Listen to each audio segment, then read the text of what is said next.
আসসালামু আলাইকুম। দেখেন গ্রামের গরু লালন পালন কত সহজ। মাঠ ভরা ঘাস,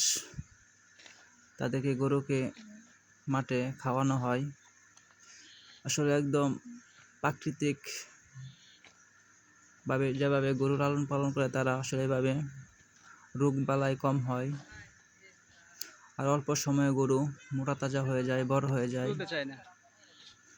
আর যারা শহরে গরু লালন পালন করে তাদের আসলে অনেক খরচ হয়। দেখেন কি পরিমাণ ঘাস।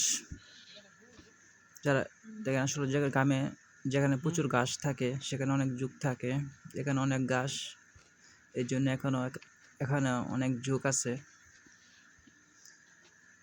দেখেন তাদের গরুর মন মতন তারা ঘাস খাচ্ছে, যেখানে ভালো লাগে সেখান থেকে খাচ্ছে কামড়ে। আসলে গ্রামের মানুষে গরু লালন পালন করা তাদের অনেক হাজিব হয়, কষ্ট হয়, যেখানে সেখানে গরুকে খাওয়াতে পারে। যদি ভিডিওটা ভালো লাগে আমার চ্যানেলটা সাবস্ক্রাইব করে পাশে থাকবেন আরো ভালো ভালো গরুর ভিডিও পেতে। দেখেন কি পরিমাণ ঘাস আর ঘাস।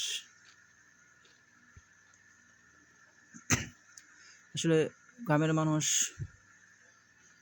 তারা হলো একদম পরিশ্রম করতে ভালোবাসে বেশি।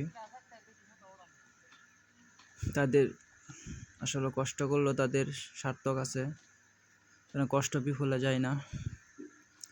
যে কোনো জিনিস নিয়ে কষ্ট করবেন সেটা সফলতা আসবেই।